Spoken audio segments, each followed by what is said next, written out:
एक सुखदेव नाम के ऋषि हुए, फिर वो बाद में उनकी आत्मा 84 लाख योनियों को भोगती भोगती, और तोते के का संस्कार था उसका।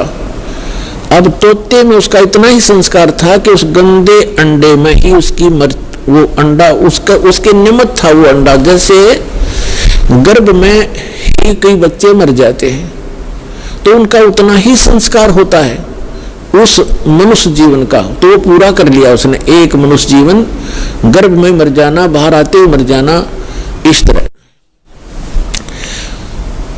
अब उसका संस्कार था इतना ही कि उस अंडे में उसकी आत्मा आई और अंडा गंदा हो गया। अब उसके बाद भी वो उसका चिपका रहा कि मेरा है, वो आत्मा वही रही, और बाकी अंडे जो स्वस्थ थे भगवान शिव के अपने जो धारणा से कि आसपास कोई अंडा हो वो भी स्वस्थ हो जाए, तो वो उस ताड़ी बजाने से अंडे बच्चे बनकर और पक्षी बनकर उड़ गए।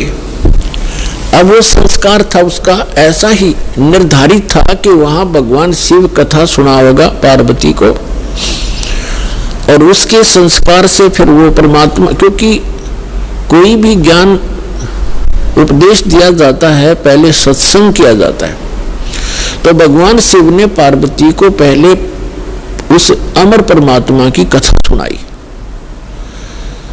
कि कोई ऐसी शक्ति है, इनको वैसे ज्ञान नहीं, लेकिन वेदों से जैसा इनको ज्ञान प्राप्त हुआ तो ये बता रहे थे कि पार्वती उस परमात्मा की भक्ति करनी चाहिए, उस भगवान की भक्ति से जीव का मोक्ष होता है। और मानव शरीर, इन देवताओं को भी ये मानव शरीर माना जाता है, और मानव शरीर ये भगवान की साधना उपासना के लिए ही प्राप्त होता है। और फिर वो बताने लगे कि ध्यान लगाओ, मैं बताता जाता हूं, जहां टारगेट मैं आपको बताऊं आपकी सुरती वहीं पहुंचे। क्या बताया कि मूल कमल जो गुदा के पास है, रीढ़ की हड्डी के अंदर की तरफ, उसमें गणेश जी का वास है और उसका किलियम जाप है, और ऐसे इसको ऐसे ऐसे बोल है। फिर बताया कि उससे 2 उंगल ऊपर सावित्री और ब्रह्मा जी का कमल है, उसका ये मंत्र है। फिर बताया शरीर के इसके ऊपर नाभि कमल है, उसमें विष्णु और लक्ष्मी का वास है, और वहां पर ये मंत्र है जो आपको दिए जाते हैं, इनको जाप करो। उसके बाद फिर हृदय कमल है, उसमें महादेव और पार्वती का स्थान है। अपने आत्मा ये लीला आपको बहुत देर से समझ में होगा। ये ज्ञान आपको पहले भी बताया है कि ये काल क्या लीला करता है। ये एक ब्रह्मांड के सर्वोपरि शिखर में, चोटी में, वहां 3 स्थान बनाकर रहता है, और वहां 3 ही रूप धारण कर लेता है, और वहां इस दुर्गा के ये 3 ही रूप बनाकर अपने साथ रखता है। जैसे एक रजोगुण प्रधान अक्षेत्र है, उसमें स्वयं ये चतुर्मुखी रूप धारण करके और लक्ष्मी को पार्वती रूप बना, सावित्री रूप बनाकर अपने साथ रखता है।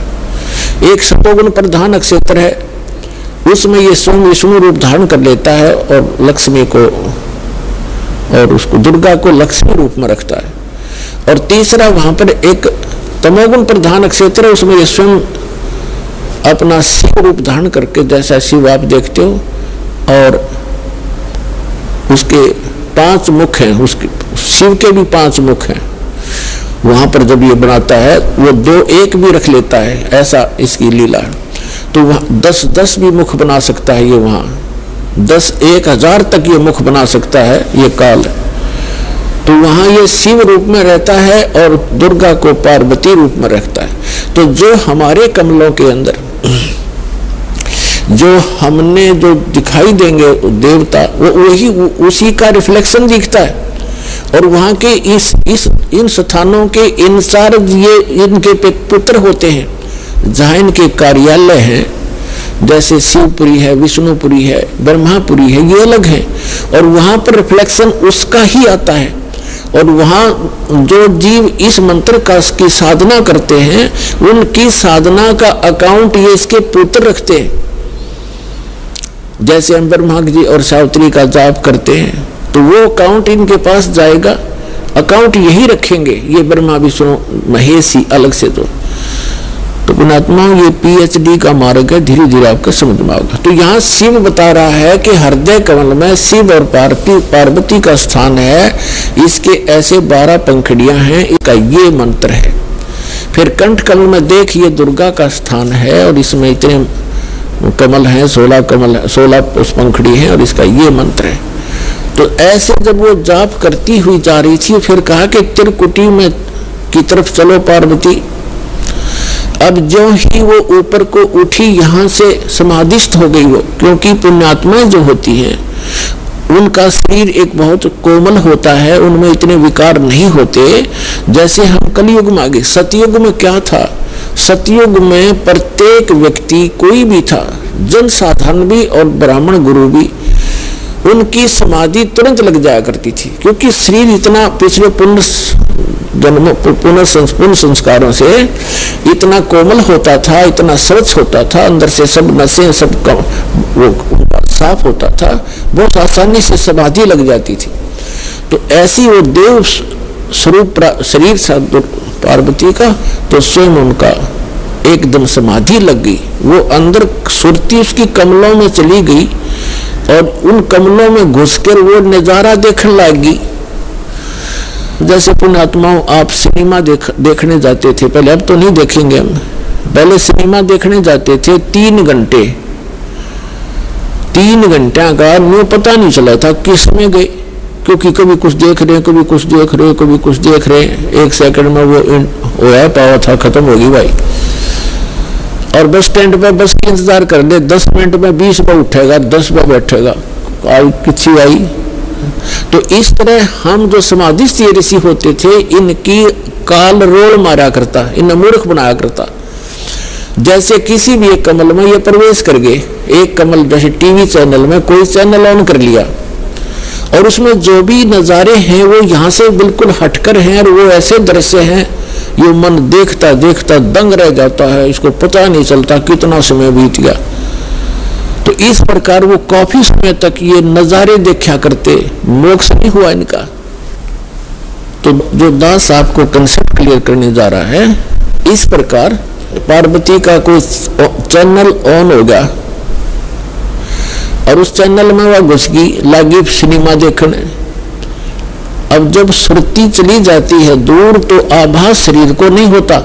जैसे हमने कई बार देखा कि बातें कर रहे होते हैं बस स्टैंड पर, और कुछ जो हमें नहीं जरूरत जिन व्हीकलों की, जैसे हम इंतजार कर रहे हैं बस की, अरे कोई ट्रक आ गया और उसके हमारे पास से गुजर गया हॉर्न देता हुआ, हमें पता भी नहीं वो हॉर्न कब देकर बजा के चला गया। हम इतने उन बातों में मगन हो गए, इतनी सुरती हमारी वहां से हट गई।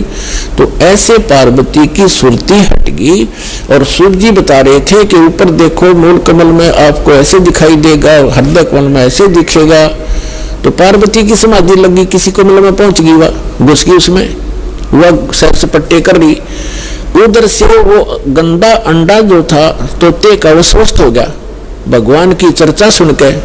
और एक महापुरुष के मुख से वो जल्दी असर करती है, तो उसी समय वो स्वस्थ होकर अंडे से बाहर निकलकर बच्चा भी बन गया तोते का। और वो तोता फिर भगवान शिव बता रहे हैं कि ये मंत्र जाप करो, इसको ऐसे ऐसे जाप करो, किलियम किलियम जपो गौरा, सुन मंडल में पहुंचो बोरा। इस प्रकार फिल्म का प्रकरण है, फिर बताएंगे। और ऐसे हरियम हरियम जपो, तो सारा बता रहा था। तो वो बता रहा था, पहले तो पार्वती कह रही थी ऐसा ऐसा है, हाँ जी हाँ जी।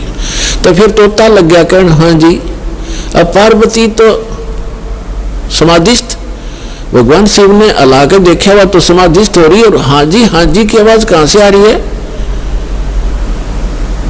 तो जब उसने देखा कि अवश्य यहाँ कोई व्यक्ति है, इधर उधर देखा तो तोते ने सोचा भी ये शिव जी पकड़ेगा, तेरी टिटवी दाबेगा।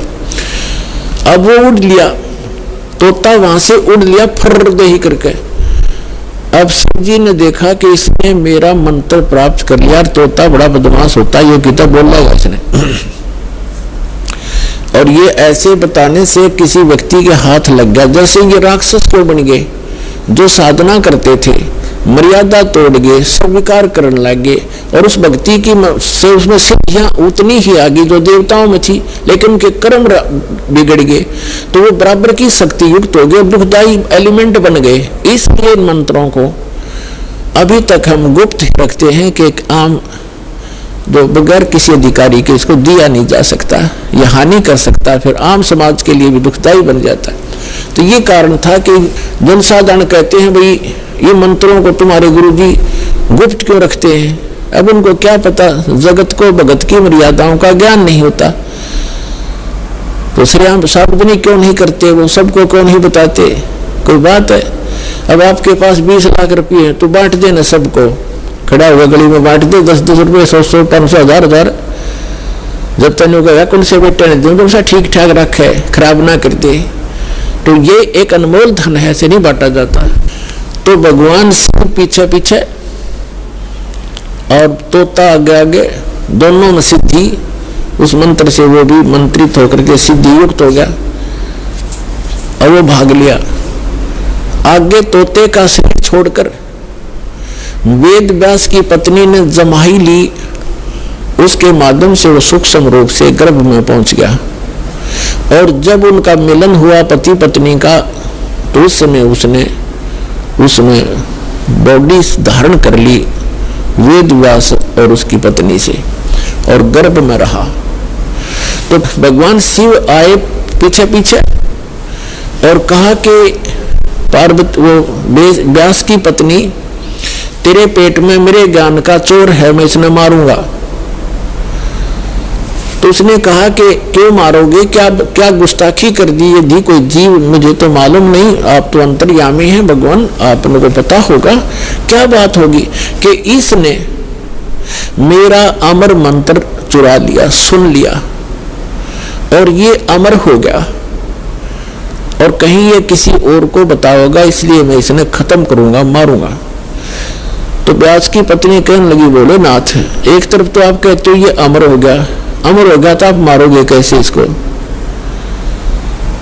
तो शिव जी वहां से आ गया कि भाई बात तो ठीक है, गर्भ में ऐसे साधक को हानि नहीं पहुंचा सकता, जो पूर्व जन्म के कोई संस्कारी होते वो गर्भपात से मरण नहीं होता उनका। और फिर व्यास जी और उसकी पत्नी भी साधक थे, तो साधक को कोई भी देव जो हानि नहीं पहुंचा सकता। तो भगवान शिव वापस आ गया।